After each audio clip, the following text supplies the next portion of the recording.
Subject ज्ञान YouTube channel आपका हार्दिक स्वागत करता है।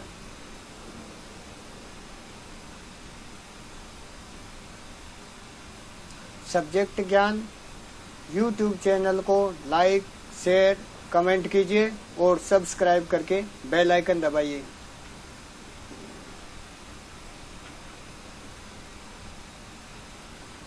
प्रस्तुत है कक्षा 10 विषय सामाजिक विज्ञान। मैं बौरलाल मीणा और मेरे साथ टेक्निकल टीम के रूप में कार्य कर रहे हैं श्रीमान श्रीराम जी जाकर। अध्याय 1।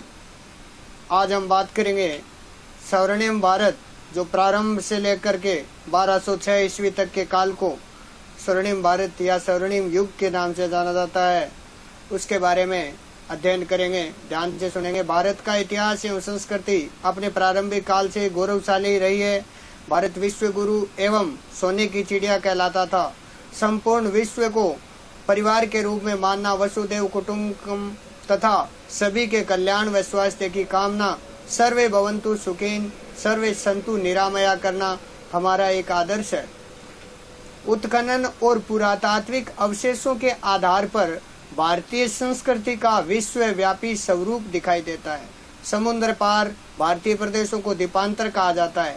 शक्तिशाली जलयानों में यात्रा करके भारतीय Brahmadesh, Shyam, Indonesia, Malaysia, Australia, Borneo, Philippines, Japan व कोरिया तक पहुंचे और वहां अपना राजनीतिक व सांस्कृतिक साम्राज्य स्थापित किया। प्राचीन भारत में हमारे बंदरगाह एवं नाविक शक्ति अत्यधिक विकसित थी। सिंधु नदी में 6000 वर्ष पूर्व चलने वाले जलयानों का उल्लेख विद्वानों ने किया। भारतीय जल व थल दोनों मार्गों से विश्व के विभिन्न देशों में पहुंचे और वहां के निवासियों को अपने धर्म व संस्कृति से परिचित कराया।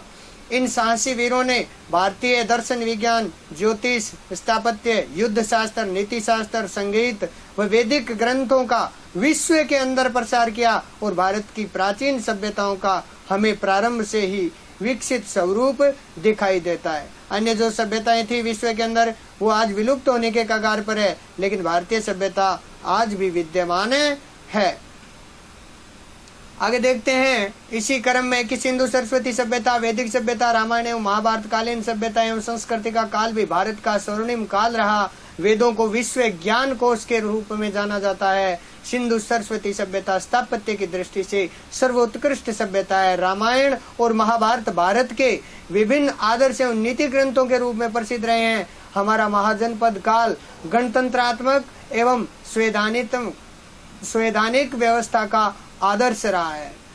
16 महाजनपद हुए थे। उत्तर वैदिक काल में हमें विभिन्न जनपदों का अस्तित्व दिखाई देता है। इस काल तक पूर्वी उत्तर प्रदेश तथा पश्चिमी बिहार में लोहे का व्यापक रूप से उपयोग किया जाने लगा है। लोहे तकनीकी ने लोगों के भौतिक जीवन में बड़ा परिवर्तन कर दिया तथा इससे समाज में स्थायी जीवन के विकास ने प्राचीन जनजातीय व्यवस्था को जर्जर बना दिया तथा छोटे छोटे जनों का स्थान बड़े जनपदों ने ग्रहण कर लिया।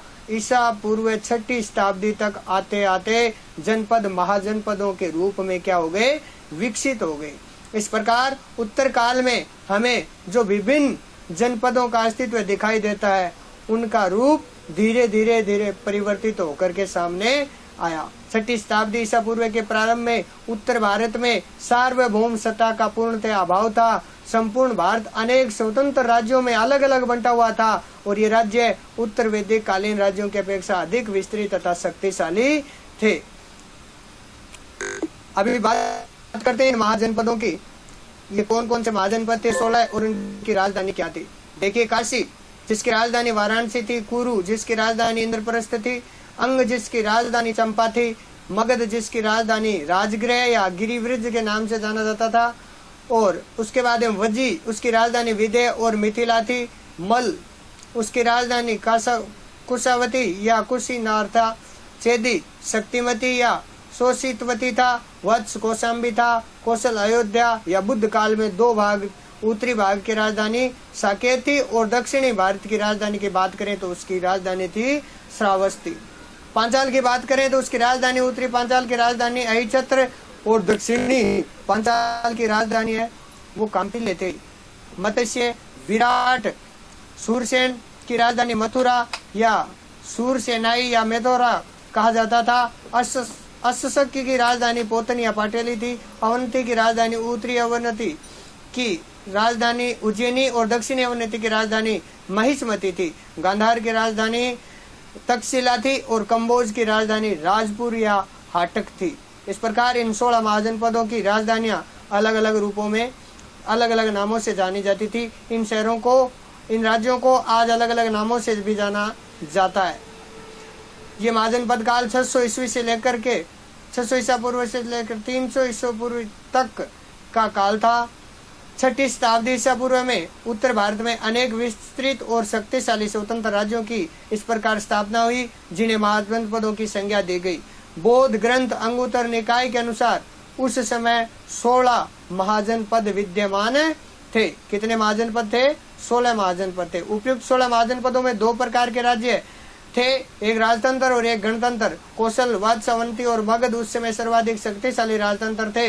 6ठी शताब्दी ईसा पूर्व में अनेक गणतंत्रों का भी अस्तित्व था जिनमें प्रमुख थे कपिलवस्तु के शाक्य, सुषुमागिरी के भाग, अलकल्प के बुल्ली, केशपुत के कालाम, रामग्राम के कोल्य, कुशीनारा के मल, पावा के मल, पिपली वन के मौर्य, वैशाली के लिच्छवी और मिथिला के विदेह। इस प्रकार राजस्थान की बात करें कि राजस्थान के प्रमुख जनपद कौन से थे, तो वैदिक सभ्यता के विकास क्रम में राजस्थान में भी जनपदों का उदय देखने को मिलता है। यूनानी आक्रमण के कारण पंजाब की मालव, सीवी, अर्जुनयान आदि जातियों जो अपने साहस और शौर्य के लिए प्रसिद्ध थी राजस्थान में आई और यहीं पर निवास करने लगी। इस प्रकार राजस्थान के पूर्वी भाग में जनपदीय शासन व्यवस्था का सूत्रपात हुआ। प्रमुख जनपद थे कौन कौन से? पहला था जांगल, वर्तमान बीकानेर और जोधपुर जिले का महाभारत काल में जांगल देश कहलाते थे।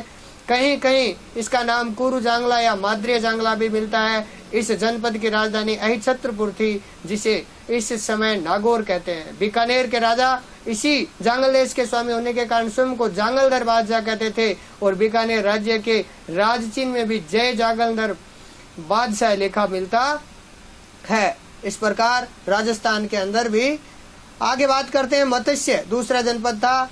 मत्स्य जो वर्तमान जयपुर के आसपास के क्षेत्र है मत्स्य जनपद के नाम से जाना जाता था। इसका विस्तार चंबल के पास की पहाड़ियों से लेकर के सरस्वती नदी के जंगल क्षेत्र तक था। आधुनिक अलवर और भरतपुर के कुछ भूभाग भी इसके अंतर्गत आते थे।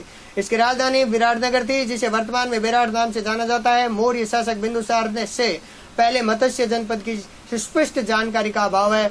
महाभारत में कहा गया है कि सहाद नामक एक राजा ने चेदी तथा मत्स्य दोनों राज्यों पर शासन किया था। मत्स्य प्रारंभ में चेदी राज्य का और कालांतर में यह विशाल मगध साम्राज्य का अंग बन गया था। सूरसेन की बात करें तो सूरसेन आधुनिक ब्रज क्षेत्र में यह महाजनपद स्थित था। इसकी राजधानी मथुरा थी। प्राचीन यूनानी लेखक इस राज्य को सूरसेनोई तथा राजधानी को मेथोरा कहते थे।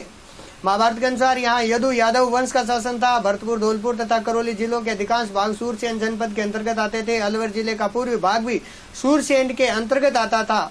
वासुदेव के पुत्र श्री कृष्ण का संबंध इसी जनपद से है जिसे हम भगवान श्री कृष्ण कहते हैं। हमारे इष्ट हमारे कृष्ण देव इसी महाजनपद से संबंध रखते थे। बात करते हैं अगले सीवी जनपद की। जो सीवी जनपद की राजधानी शिवपुर थी तथा राजा सुशील ने उसे अन्य जातियों के साथ 10 राजाओं के युद्ध में पराजित किया था। प्राचीन शिवपुर की पहचान वर्तमान पाकिस्तान के सोरकोट नामक स्थान से की जाती है। कालांतर में दक्षिण पंजाब की यह सीवी जाति राजस्थान के मेवाड़ क्षेत्र में निवास करने लगी। चित्तौड़गढ़ के पास स्थित नगरी इस जनपद की राजधानी थी। मेवाड़ के अनेक स्थानों से सीवियों के सिक्के भी प्राप्त हुए हैं। मंदसौर के पास 5 गुहा लेख प्राप्त हुए हैं जिनसे सीवी जनपद का प्रसार पश्चिम से लेकर के दक्षिण पूर्व तक होना ज्ञात होता है। गणतंत्रात्मक शासन प्रणाली के बावजूद इन जनपदों की राजसत्ता कुलीन परिवारों के हाथों में ही थी। इन परिवारों के प्रतिनिधि ही संतागार सभा के प्रमुखों के रूप में शासन की व्यवस्था करते थे। संतागार के सदस्य निर्धारित विषयों पर अपने विचार व्यक्त कर सकते थे। इसे अन्यु विरोध कहा जाता था। जो विषय विवादग्रस्त होते थे उन पर मतदान कराया जाता था। मतदान में बहुरंगी सलाकाएं काम में ली जाती थी और संतागार जनपदों की सबसे बड़ी संस्था थी। राज्य की नीति के आधारभूत नियमों का निर्धारण इसी सभा में होता था। विशाल गणराज्यों में केंद्रीय संतागार के अलावा प्रांतीय संतागार भी होते थे। कालांतर में गुटबाजी एवं आपसी फूट के कारण इन गणराज्यों का पतन हुआ। समकालीन राजतंत्रों की विस्तारवादी नीति न्यूनाधिक रूप से इसके पतन के लिए उत्तरदायी थी। बात करते हैं इसी कड़ी में आगे मौर्य, सुंग, सातवाहन, गुप्त, वर्धन, पाल, राष्ट्रकूट, प्रतिहार, चोल, पल्लव एवं चालुक्य साम्राज्य की। सबसे पहले बात करते हैं मौर्य वंश की। तो मौर्य वंश में 16 महाजनपदों में से एक मगध का साम्राज्य के रूप में आविर्भाव हर्यक वंश के समय हुआ और कालांतर में मगध ने प्राय समस्त उत्तर भारत पर अपना आधिपत्य स्थापित कर लिया था। मौर्य वंश की स्थापना की बात करें तो ईसा पूर्व 326 ईस्वी के लगभग मगध के राज सिंहासन पर नंद वंश का एक विलासी राजा घनानंद सिंहासनारूढ़ था और इस समय पश्चिमोत्तर उत्तर भारत सिकंदर से आक्रांत था। प्रजा अपने राजा से अत्याचारों से पीड़ित थी। ऐसे कर भार के कारण राज्य के लोग उससे असंतुष्ट थे और इस परिस्थिति में मगध को एक ऐसे व्यक्ति की आवश्यकता थी जो विदेशी आक्रमण से उत्पन्न संकट को दूर करे और उसे एक सूत्र में बांधकर चक्रवर्ती सम्राट के आदर्श को चरितार्थ करे। शीघ्र ही भारत के राजनीतिक नवमंडल पर कौटिल्य का शिष्य चंद्रगुप्त प्रकट हुआ और एक नवीन राजवंश मौर्य वंश की क्या कर दी, स्थापना कर दी। बात करते हैं इसी कड़ी में आगे चंद्रगुप्त मौर्य 322 ईस्वी से लेकर के 298 ईस्वी पूर्व तक शासन किया था और 298 ईस्वी पूर्व में के बाद अब देखते हैं अपने गुरु चाणक्य की सहायता से 322 ईस्वी तक नंद वंश शासक घनानंद को पराजित कर 25 वर्ष की आयु में चंद्रगुप्त मौर्य मगध के राज सिंहासन पर आरूढ़ हुआ। चंद्रगुप्त मौर्य ने व्यापक विजय अभियान करके प्रथम अखिल भारतीय साम्राज्य की समाप्ति कर दी, प्रारंभ किया। 305 ईस्वी पूर्व में उसने तत्कालीन यूनानी शासक सिल्यूकस निकेटर को पराजित किया। संधि हो जाने के बाद सिल्यूकस ने चंद्रगुप्त से 500 हाथी लेकर पूर्व अफगानिस्तान, बलूचिस्तान और सिंधु नदी के पश्चिमी का क्षेत्र उसे दे दिया। सिल्यूकस ने अपनी पुत्री का विवाह भी चंद्रगुप्त से कर दिया और मेगस्थनीज को अपने राजदूत के रूप में उसके दरबार में भेज दिया। चंद्रगुप्त ने के विशाल साम्राज्य में काबुल, हेरात, कंधार, बलूचिस्तान, पंजाब, गंगा यमुना का मैदान, बिहार, बंगाल, गुजरात, विंध्य और कश्मीर के भूभाग से मिलित तमिल ग्रंथ अहनानूर और मुरनानूर से विदित होता है कि चंद्रगुप्त मौर्य ने दक्षिण भारत पर भी आक्रमण किया था। वृद्धावस्था में उसने भद्रबाहु से जैन धर्म की दीक्षा ली और उसने 298 ईस्वी में शरण बेलगोला मैसूर में उपवास करके अपने शरीर का क्या कर दिया, त्याग कर दिया। उसके बाद में बात करते हैं इसी कड़ी में उसका पुत्र था बिंदुसार। 298 ईसा पूर्व से 272 ईसा पूर्व तक बिंदुसार चंद्रगुप्त मौर्य का पुत्र व उत्तराधिकार था, जिसे यूनानी लेखक एमित्रोचेट से कहते हैं। वायु पुराण में इसे भद्रसार तथा जैन ग्रंथों में शेषसेन कहा गया। उसने सुदूरवर्ती दक्षिण भारतीय क्षेत्रों को भी जीतकर मगध साम्राज्य में सम्मिलित कर लिया। दिव्य अवदान के अनुसार इसके शासन काल में तक्षशिला में 2 विद्रोह हुए, जिसका दमन करने के लिए पहले अशोक और बाद में सुसीम को भेजा गया। बिंदुसार के राज दरबार में यूनानी शासक एंटियोकस प्रथम ने डायमेक्स नामक व्यक्ति को राजदूत के रूप में नियुक्त किया। पिलनी के अनुसार मिस्र नरेश फिलाडेल्फस यानी मेली द्वितीय ने डियानीसियस नामक मिनी राजदूत बिंदुसार के दरबार में भेज दिया। बात करते हैं आगे कि अशोक उसका पुत्र था। 273 से 232 ईस्वी पूर्व जैन अनुश्रुति के अनुसार अशोक ने बिंदुसार की इच्छा के विरुद्ध मगध के शासन पर अधिकार कर लिया। दक्षिणी भारत में से प्राप्त मास्की तथा गुजरा अभिलेख से उसका नाम अशोक मिलता है। अभिलेख में अशोक देवानाम प्रिय तथा देवानाम प्रियदर्शी उपाधियों से विभूषित है। विदिशा की राजकुमारी से अशोक का विवाह हुआ तथा उससे पुत्री संघमित्रा तथा पुत्र महेंद्र का जन्म हुआ। अशोक के अभिलेखों में उसकी रानी कारुवाकी का उल्लेख भी मिलता है। राज्याभिषेक के 7 वर्ष बाद अशोक ने कश्मीर तथा खोतान के अनेक क्षेत्रों को अपने साम्राज्य में मिलाया। उसके समय में मौर्य साम्राज्य में तमिल प्रदेश के अतिरिक्त समूचा भारत और अफगानिस्तान का काफी बड़ा भाग शामिल था।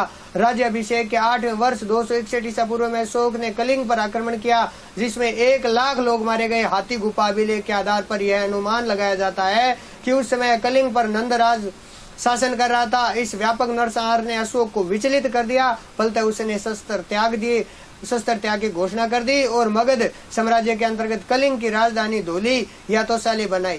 श्रमण, निग्रोध तथा उपगुप्त के प्रभाव में आकर अशोक बौद्ध धर्म में दीक्षित हो गया और उसने भेरी घोष के स्थान पर धम्ब घोष अपना लिया। बौद्ध धर्म स्वीकार करने से पूर्व राजतरंगिणी कल्याण के अनुसार अशोक शिव का उपासक था। बाद में वह गुरु मोगली पुत्र के प्रभाव में आ गया। बराबर की पहाड़ियों में अशोक ने आजीविकों के निवास हेतु 4 गुहाओं का निर्माण किया, जिनके नाम थे सुदामा, चपार, विश्व, झोंपड़ी और कर्ण। उसने राज्याभिषेक के 10वें वर्ष में बोध गया तथा 20वें वर्ष में लुम्बिनी कपिलवस्तु की धम्म यात्रा की।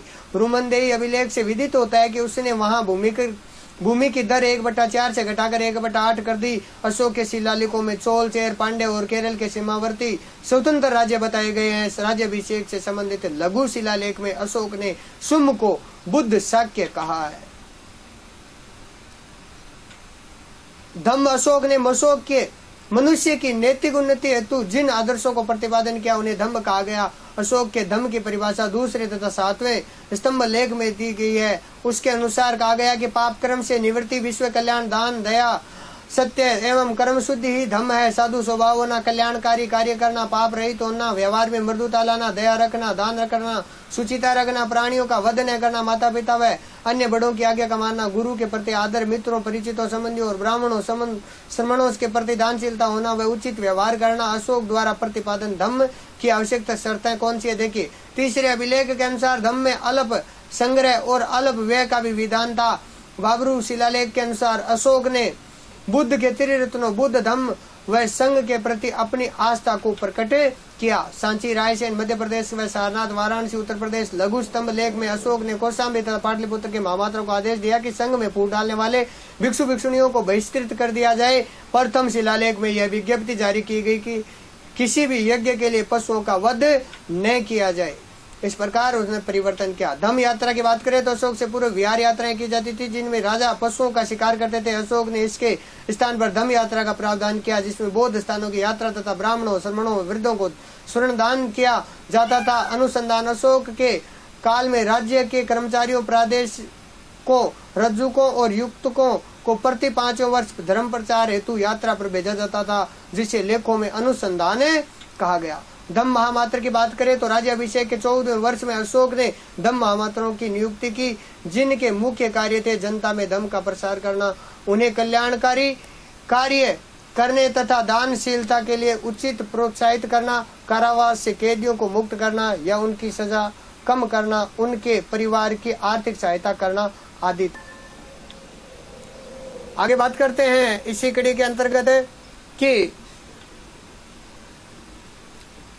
अभिलेख। अशोक प्रथम शासक था जिसने अभिलेखों के माध्यम से अपनी प्रजा को संबोधित किया, जिसकी प्रेरणा उसे ईरानी राजा द्वारा डेरियस प्रथम से मिली थी। अशोक के अधिकांश अभिलेख ब्राह्मी लिपि में है, जबकि पश्चिमोत्तर भारत मनसेरा शाहबाजगढ़ी से प्राप्त उसके अभिलेख ख्रोष्ट लिपि में टोपरा से दिल्ली लाए गए एक स्तंभ पर 7 लेख एक साथ उत्कीर्ण है। दूसरे व तीसरे अभिलेख में यवन नरेश एंटियोकस द्वितीय का उल्लेख है। अशोक के अभिलेखों को पढ़ने में पहली बार सफलता जेम्स प्रीसेम्प को से प्राप्त होती है।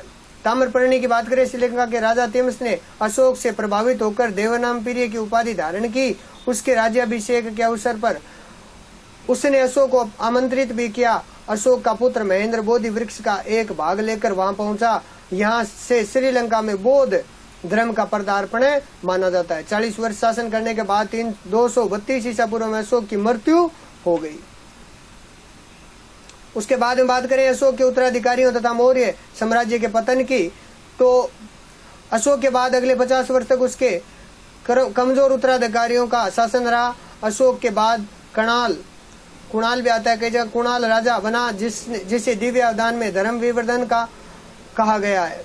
राजतरंगिणी के अनुसार उस समय जलोक कश्मीर का शासक था। तारानाथ के अनुसार अशोक का पुत्र वीरसेन गंधार का स्वतंत्र शासक बन गया था। कुणाल के अंधा होने के कारण मगध का शासक प्रशासन उसके पुत्र संप्रति के हाथ में आ गया था। कुणाल के पुत्र दशरथ ने भी मगध पर शासन किया था।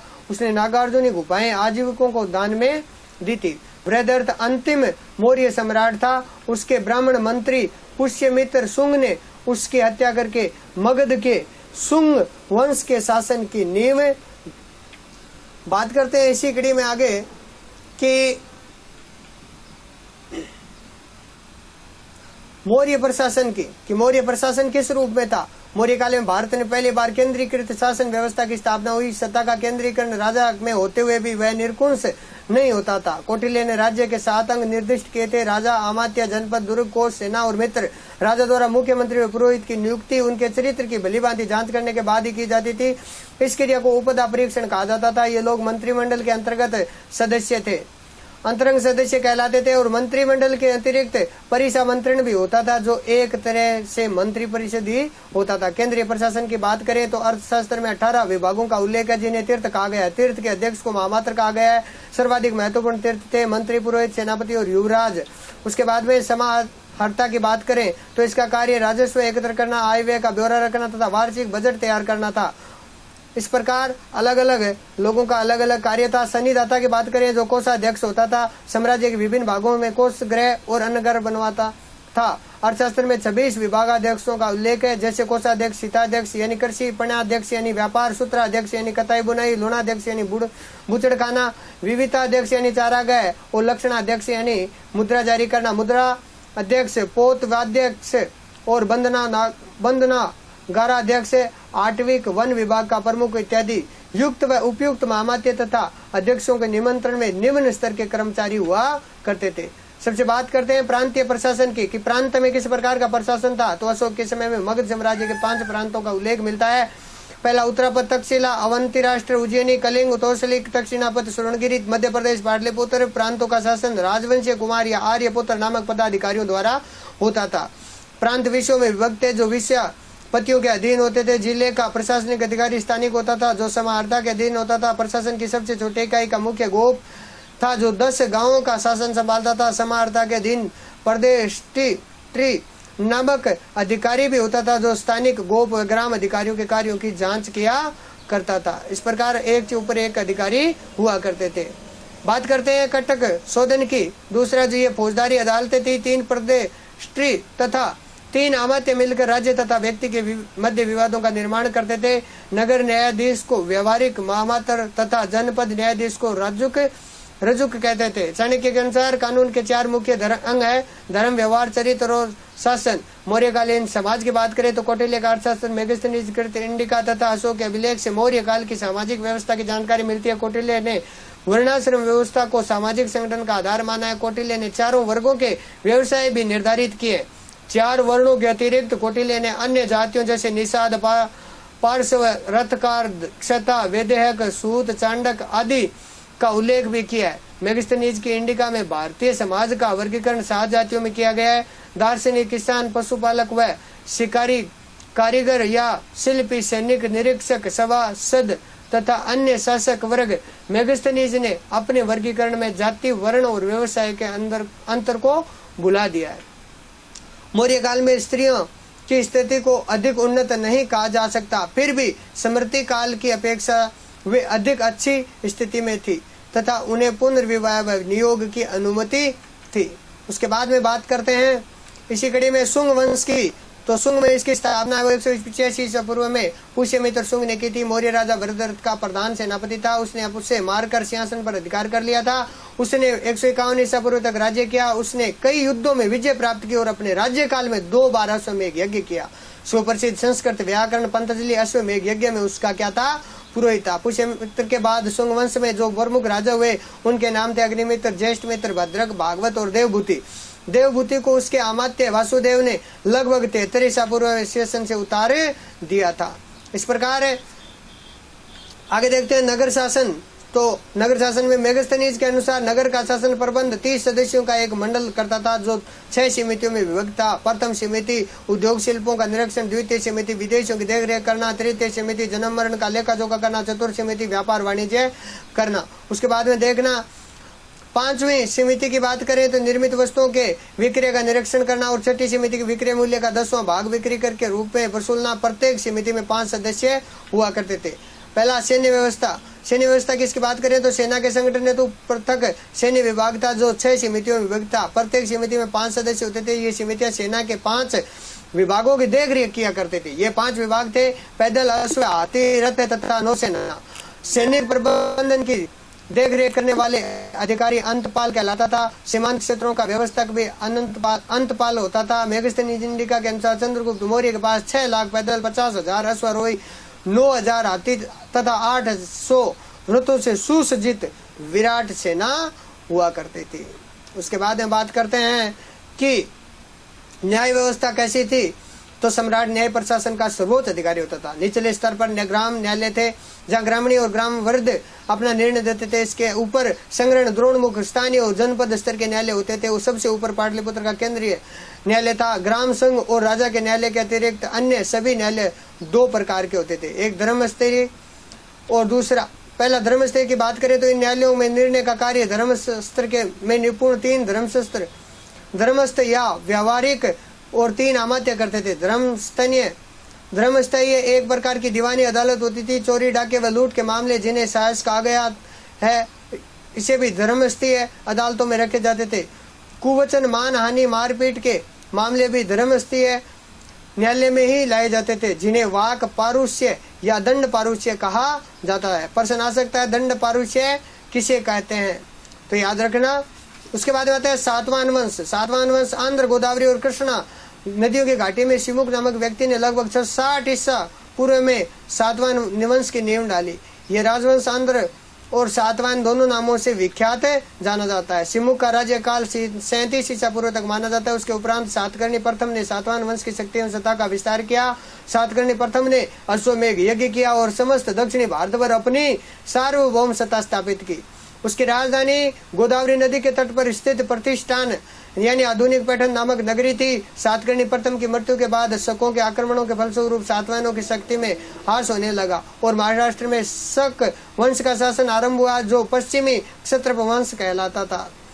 सातवाहन वंश के 23वें शासक गौतमीपुत्र सातकर्णी ने पश्चिमी क्षत्रपों की शक्ति को नष्ट करके पुनः अपने वंश की शक्ति, समृद्धि और सत्ता स्थापित की। वशिष्ठ पुत्र पुलुमावी ने उज्जैन के शक महाक्षत्रप रुद्रदामन प्रथम की पुत्री से विवाह किया और रुद्रदामन ने अपने उस वह समस्त भूभाग छीन लिया जिसे उसने पश्चिमी क्षत्रपों को पराजित करके जीता था। सातवाहन वंश के 27वें शासक यज्ञश्री सातकर्णी ने उज्जैनी के क्षत्रपों से कुछ भूभाग को पुनः अपने अधिकार में करके अपनी वंशीकृति पुनः स्थापित की।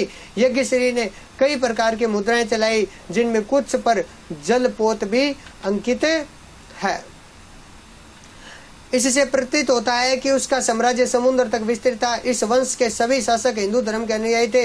उन्होंने वैदिक यज्ञों और समाज में वर्ण श्रम व्यवस्था को प्रतिष्ठित किया तथा विदेशी यवनों और शकों से संघर्ष करते रहे। उन्होंने बौद्ध तथा जैन विहारों तथा उपाश्रयों को भी प्रभूत अनुदान दिए। उनके शासन काल में वाणिज्य तथा व्यापार, कृषि एवं अन्य उद्योगों को विशेष प्रोत्साहन मिला तथा चांदी, तांबे, शीशे और कांसे की मुद्राओं का विशेष प्रचलन हुआ। उन्होंने ही सर्वप्रथम ब्राह्मणों को भूमि अनुदान देने की प्रथा आरंभ की।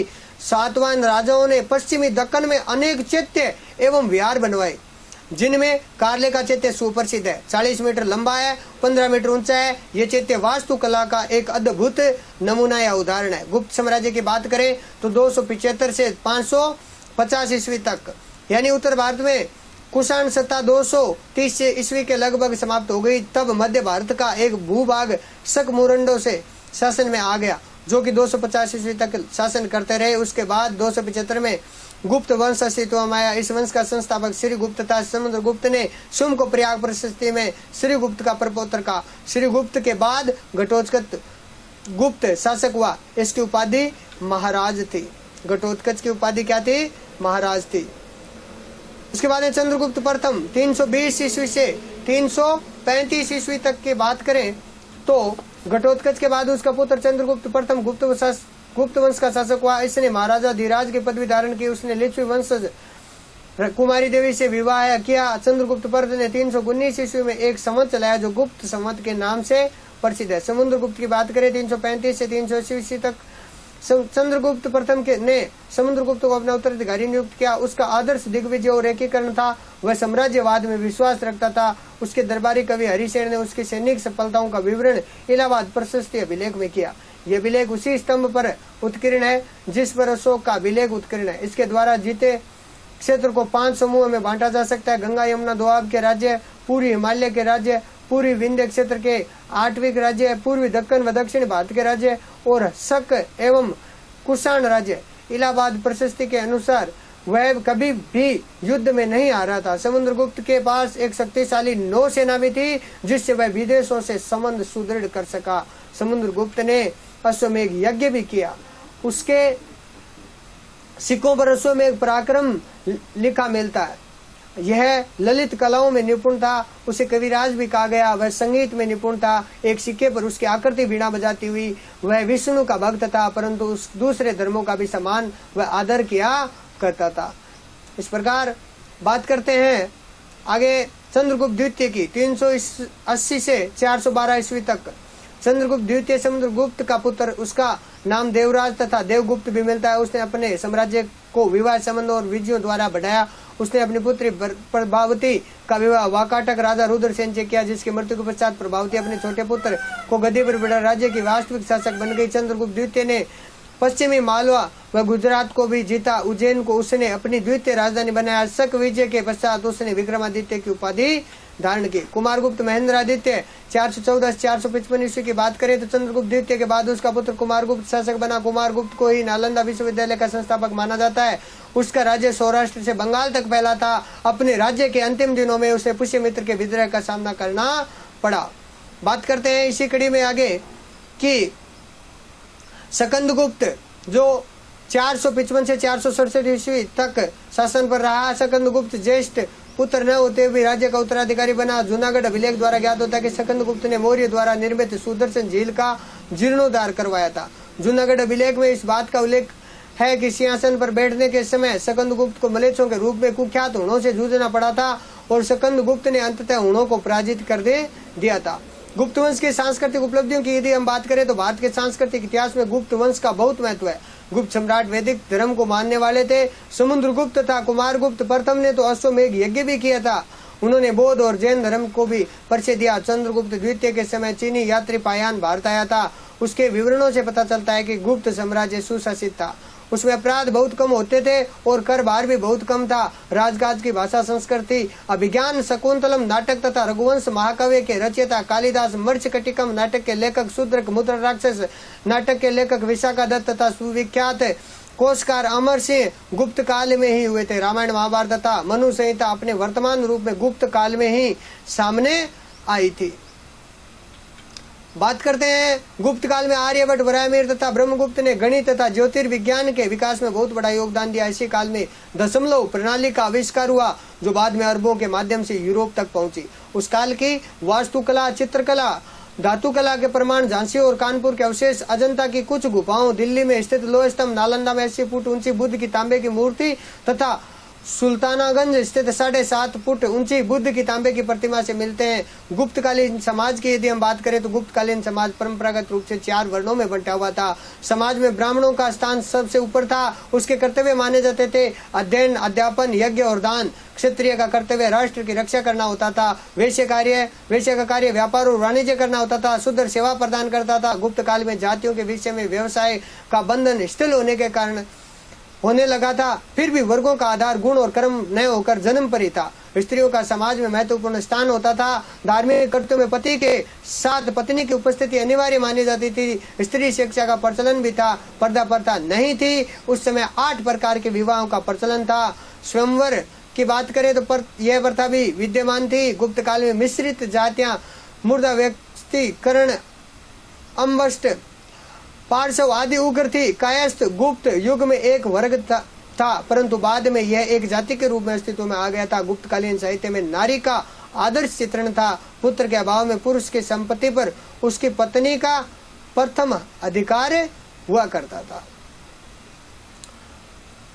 वर्धन वंश की बात करें जो पुष्यभूति वंश थे, 6ठी शताब्दी ईसा पूर्व में दिल्ली के निकट थानेश्वर पुष्यभूति से जो शिव का उपासक था, इस वंश का प्रारंभ हुआ और इस वंश में 3 राजा हुए, प्रभाकर वर्धन, राज्यवर्धन तथा हर्षवर्धन।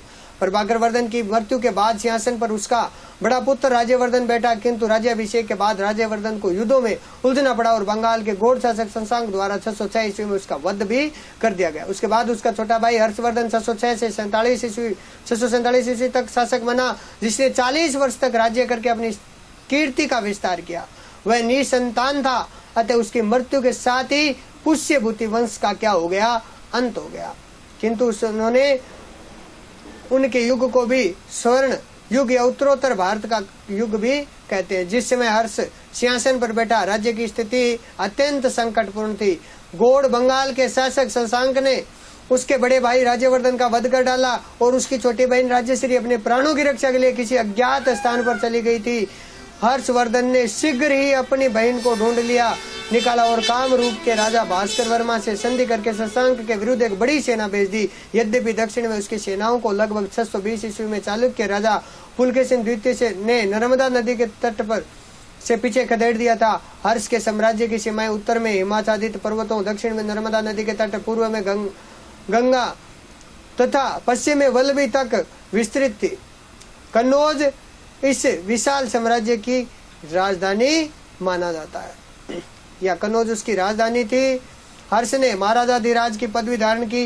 वह शिव और सूर्य की उपासना करता था। बाद में उसका झुकाव महायान बौद्ध धर्म की ओर अधिक हो गया। वह प्रति 5वें वर्ष प्रयाग में गंगा और यमुना के संगम पर एक महोत्सव करके दान किया करता था। चीनी यात्री वेनसांग भी इस प्रकार के छठे महोत्सव में सम्मिलित हुआ था। पाल वंश की यदि हम बात करें तो इस वंश का उद्भव है वो बंगाल में लगभग 750 ईसा पूर्व में गोपाल से माना जाता है। पाल वंश का दूसरा शासक धर्मपाल इस वंश का सबसे महान राजा था। उसने अपना राज्य कन्नौज तक विस्तृत किया और प्रतिहारों तथा राष्ट्रकूटों के साथ हुए त्रिकोणात्मक संघर्ष में अपने राज्य को सुरक्षित रखा।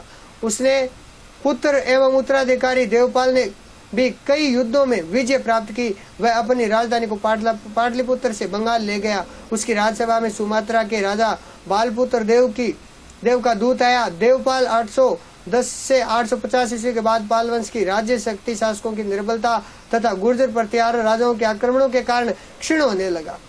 9वें राजा महिपाल प्रथम के राज्य काल में चोल राजा राजेंद्र प्रथम ने लगभग 1023 ईस्वी पूर्व में ईस्वी में गंगा तक के प्रदेशों को जीत लिया था और 12वीं शताब्दी मध्य तक पाल वंश की शक्ति है वो क्षीण हो गई थी।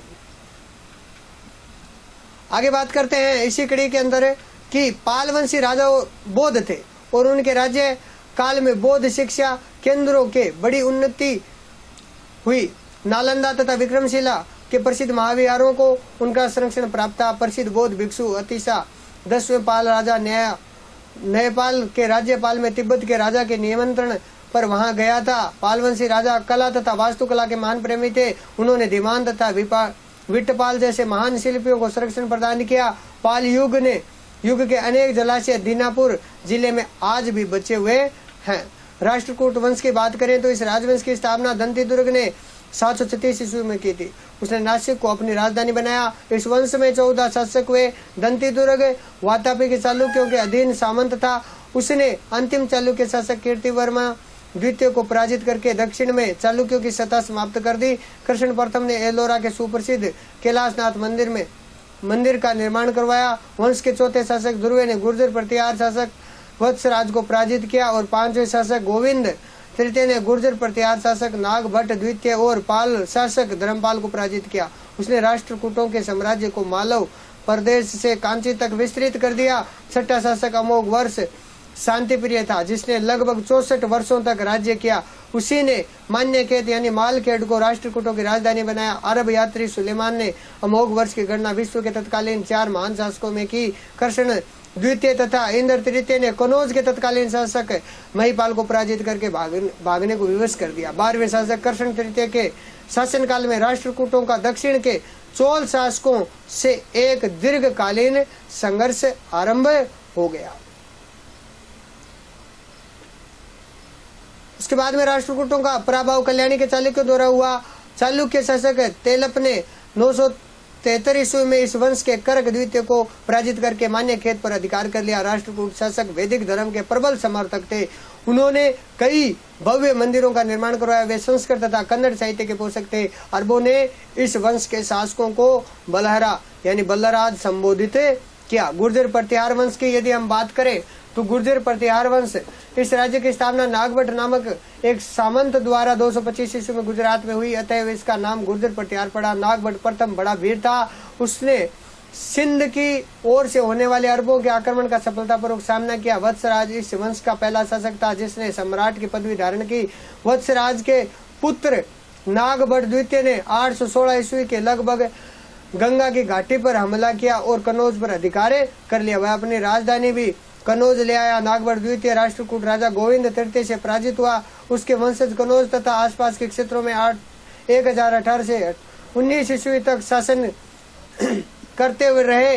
इस वंश का सबसे प्रतापी राजा भोज प्रथम था, जो मेहरी भोज के नाम से भी जाना जाता है, और जो नागवर द्वितीय का पुत्र था। अरब व्यापारी सुलेमान इसी के समय भारत आया था।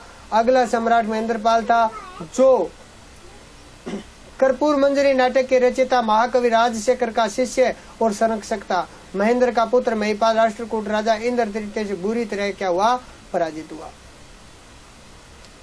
महिपाल के समय गुर्जर प्रतिहार राज्य का पतन होने लगा। उसके बाद के राजाओं भोज द्वितीय, विनायक पाल, महेंद्रपाल द्वितीय, देवपाल, महिपाल द्वितीय और विजयपाल ने 1013 ईस्वी तक अपने राज्य को कायम रखा। महमूद गजनवी ने हमले के समय कनौज का शासक राज्यपाल था। राज्यपाल बिना लड़े भाग खड़ा हुआ और बाद में उसने महमूद की दीनता स्वीकार कर ली। इससे आसपास के राजपूत राजा बहुत नाराज हुए। महमूद गजनवी के लौट जाने पर कालिंजर के चंदेल राजा गौंड के नेतृत्व में राजपूत राजाओं ने उसे मार डाला और उसके स्थान पर त्रिलोचन पाल को गद्दी पर बैठाया। कनौज में गहड़वाल राठौड़ वंश का उद्भव होने पर 11वीं शताब्दी के द्वितीय चतुर्थांश में बाड़ी के गुर्जर प्रतिहार वंश को सदा के लिए उखाड़ दिया गया और गुर्जर प्रतिहार वंश के शासकों ने अरबों को आगे नहीं बढ़ने दिया। बात करते हैं चोल वंश की, तो उत्तरवर्ती चोल राज्य में ये प्राचीन दक्षिणापथ के 3 प्रमुख राज्यों में से एक था। अन्य 2 राज्य थे पांड्य और चेर अथवा केरल। अशोक के अभिलेखों में इस राज्य का वर्णन एक स्वतंत्र राज्य के रूप में हुआ। चोल राज्य के निवासी तमिल भाषी थे। उन्होंने तमिल भाषा में उच्च कोटि के साहित्य लेखन को प्रोत्साहित किया।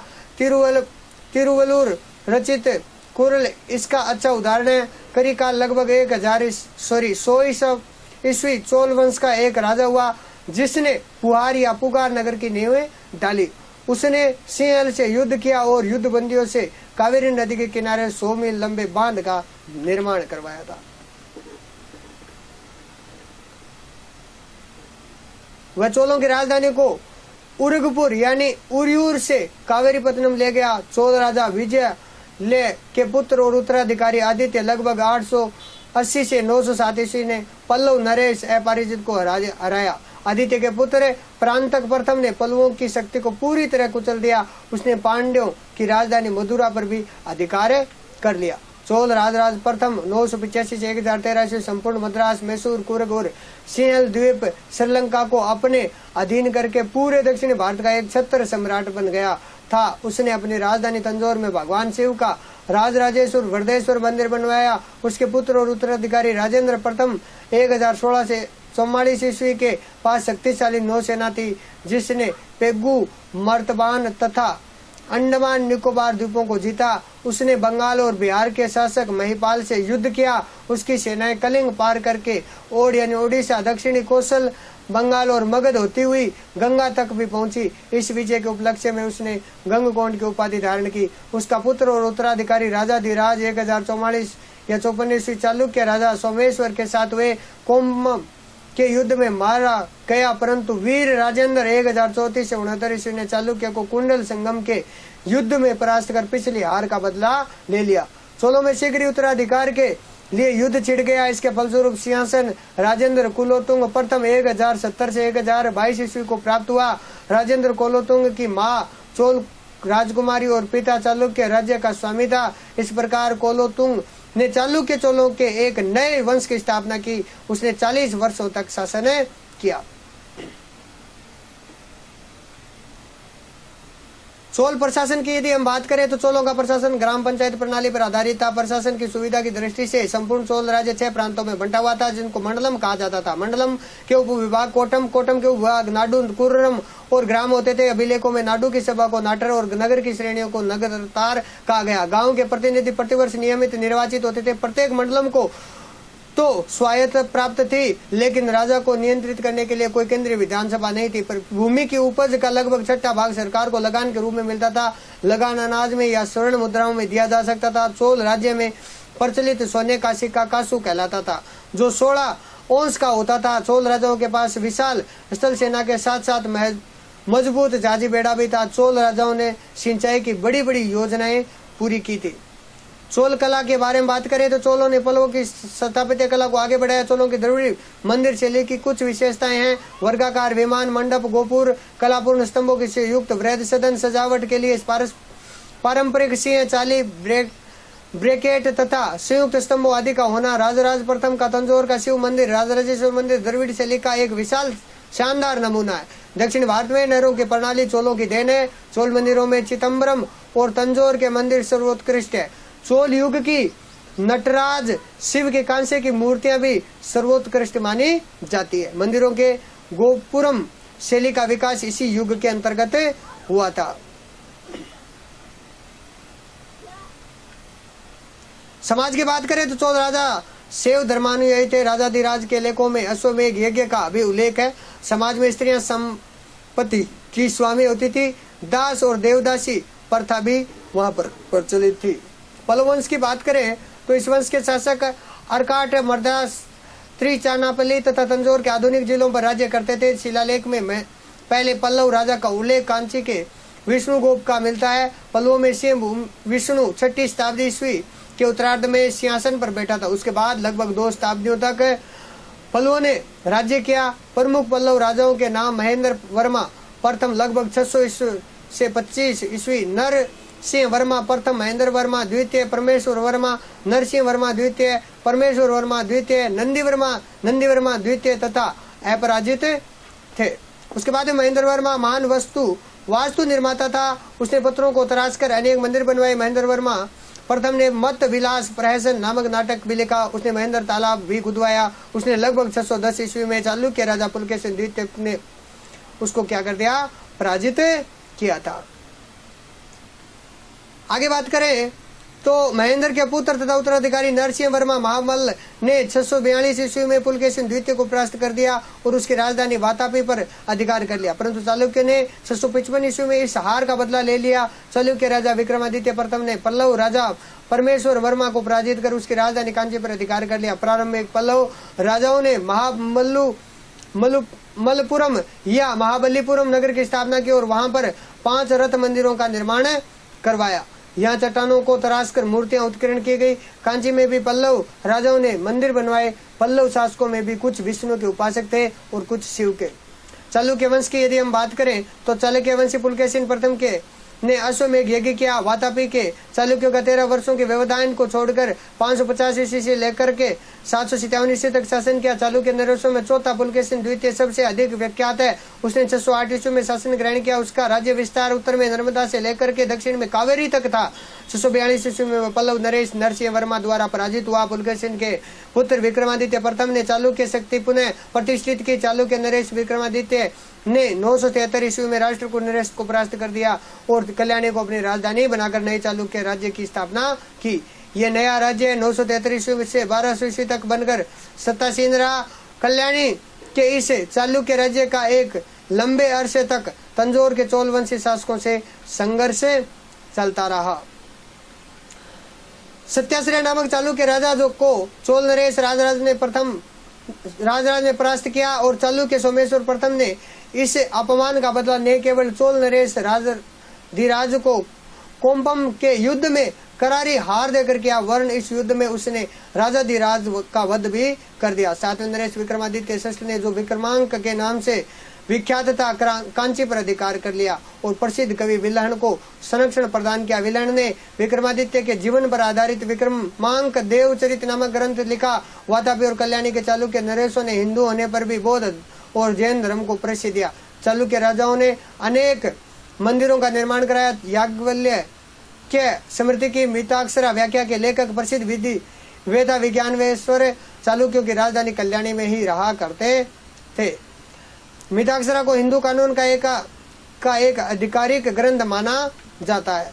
बात करते हैं बाह्य आक्रमण एवं आत्मा सतीकरण शक हूण एवं कुषाणों की। शक की बात करें तो मध्य एशिया की लड़ाकू जनजाति थी जिसने पश्चिम अफगानिस्तान और बलूचिस्तान के सारे प्रदेशों पर अधिकार कर लिया था और यहाँ से शक बोलन दर्रे से होकर लगभग 71 ईसा पूर्व में भारत आए थे। रामायण एवं महाभारत में शक बस्तियों को कम्बोजों और यवनों के साथ रखा गया था।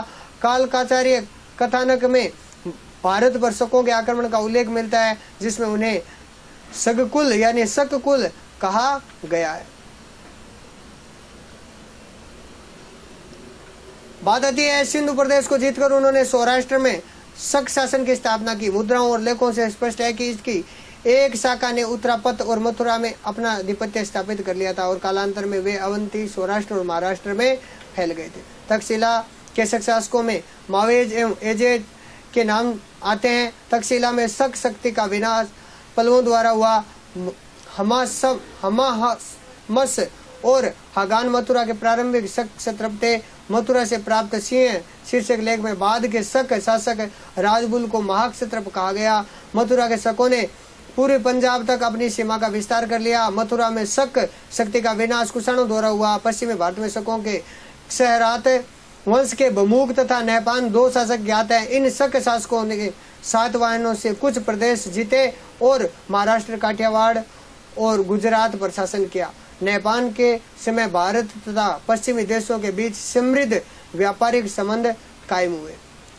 जोगलाथंबी नामक स्थान से मिले सिक्कों से यह प्रमाणित होता है कि नहपान गौतमीपुत्र सातकर्णी से पराजित हुआ। नासिक लेख में गौतमीपुत्र सातकर्णी को क्षयरात वंश का उन्मूलक कहा गया है। उज्जैनी तथा काठियावाड़ के शक शासकों से चष्टन का नाम आता है, जिसने उज्जैनी में शक राजवंश की स्थापना की थी।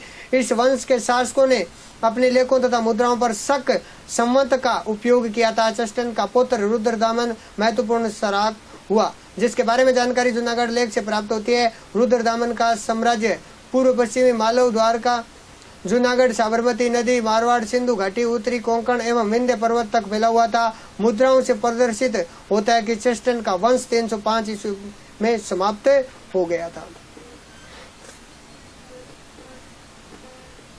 हुण की बात करें तो हुण मध्य एशिया की एक बर्बर जाति थी, जिसने शकों की भांति भारतवर्ष में उत्तर पश्चिमी सीमा की ओर से प्रवेश किया। ये दैत्य भी पुकारे जाते थे। सर्वप्रथम 458 ईस्वी के लगभग स्कंद गुप्त के समय इसका आक्रमण हुआ, जिसमें उसकी पराजय हुई। कालांतर में तोरमान नामक सरदार ने गुप्त साम्राज्य को नष्ट भ्रष्ट करके पंजाब, राजपुताना, सिंध और मालवा पर अधिकार कर महाराजाधिराज की पदवी धारण की। तोरमान का पुत्र महिरकुल था, जिसका राज्य 510 ईस्वी से आरंभ हुआ। सियालकोट इसकी राजधानी थी। बौद्ध भिक्षुओं से महिरकुल को घृणा थी। उसने अनेक मठों एवं स्तूपों को नष्ट किया। मालवा के शासक यशोधर्म ने इसे पराजित किया। पराजित होने के बाद यह कश्मीर चला गया और कश्मीर में अपना राज्य कायम किया। हुणों के आक्रमण के कारण गुप्त साम्राज्य नष्ट हो गया और भारत की राजनीतिक एकता समाप्त हो गई। देश पुनः अलग अलग छोटे टुकड़ों में बंटे गया। बात करते हैं कुषाण वंश की, तो कुषाणों को युची या तोचेरियन भी कहा जाता है। युची कबीला 5 भागों में बंट गया था और इन्हीं में से एक कबीले ने भारत के कुछ भागों पर क्या कर लिया, शासन किया था। कुजुल कडफिस से प्रथम 15 ईस्वी से 65 ईस्वी तक की बात करें तो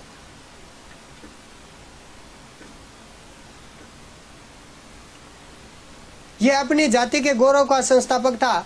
इसने दक्षिणी अफगानिस्तान, काबुल, कंधार और पार्थिया के एक भाग को अपने राज्य में मिला लिया।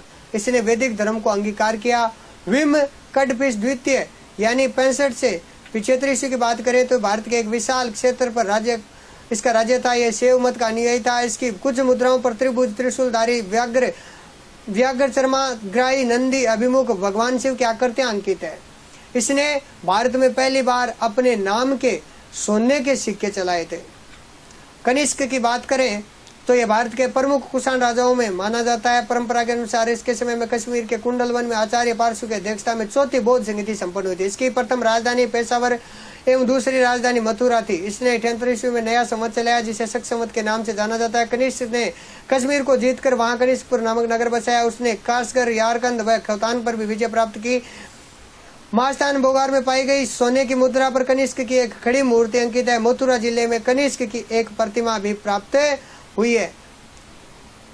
उसके बाद में इस प्रतिमा में उसने घुटने तक चोंगा और भारी बूट पहने हुए एक तांबे के सिक्के पर कनिष्क को वेदी पर बलि देते दिखाया गया। कनिष्क के राज दरबार में पार्श्व, वसुमित्र, अश्वघोष जैसे बौद्ध विचारक, नागार्जुन जैसे प्रख्यात गणितज्ञ और चरक जैसे चिकित्सक विद्यमान थे। बौद्ध धर्म की महायान शाखा का अभ्युदय और प्रचार कनिष्क के समय में ही हुआ था। बात करते हैं उत्तर भारत में कुषाण शासकों की सत्ता लगभग 230 ईस्वी तक बनी रही थी। इस समय रोम से भारत का व्यापार काफी लाभप्रद स्थिति में था, जिससे भारत में आर्थिक समृद्धि है वो आई। आत्मीय साथीकरण की बात करें तो शक, हुण और कुषाण विदेशी जातियां थी। इन्होंने शासन तो किया, परंतु धीरे धीरे इनका भारतीय समाज एवं संस्कृति में आत्म साथीकरण भी हो गया, यानी मिल गए। भारतीयों की उदारता प्रवृत्ति के कारण ये बर्बर कबीलाई जातियों को समाज का अंग बन गई और कुषाण शासकों में तो वैदिक धर्म पालन एवं शैवव्रत की निष्ठा सर्वमान्य रही। कनिष्क द्वारा की गई बौद्ध धर्म की सेवा तो उसे भारत में महान राजाओं में अधिष्ठित करती है। आगे बात करते हैं इसी क्रम में महत्वपूर्ण बिंदु कौन कौन से देखिए। महाभारत बौद्ध साहित्य एवं चाणक्य के अर्थशास्त्र से महाजनपदों के बारे में जानकारी प्राप्त होती है। ध्यान से सुनेंगे, सारे महत्वपूर्ण बिंदु पूरे पाठ का सार है।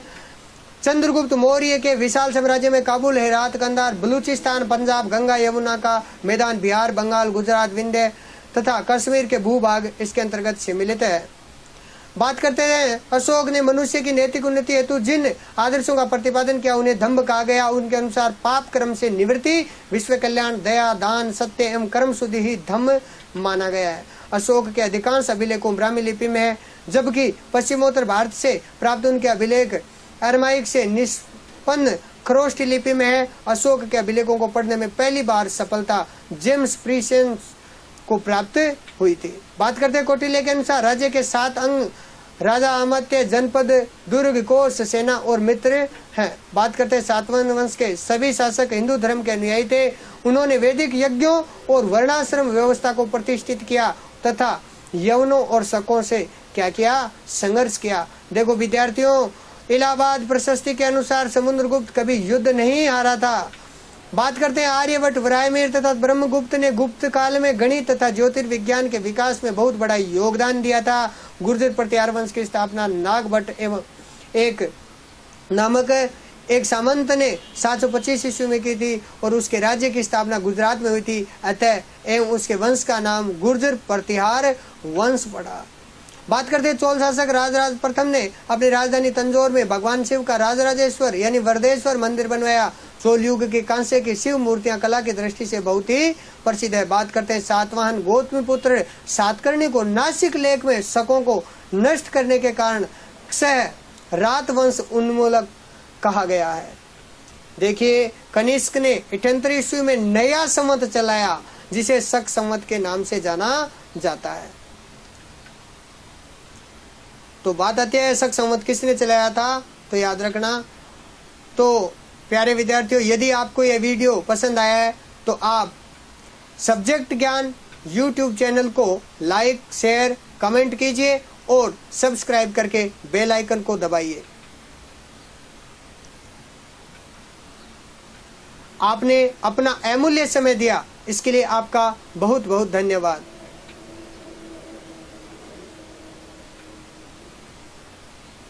कर दिखाइए कुछ ऐसा कि दुनिया करना चाहे। प्यारे विद्यार्थियों, आपके जैसा। इसलिए खुश रहिए, स्वस्थ रहिए और सुरक्षित रहिए। आगे फिर कभी किसी महत्वपूर्ण जानकारी के साथ मैं भंवरलाल मीणा आपके साथ उपस्थित होऊंगा। तब तक के लिए धन्यवाद।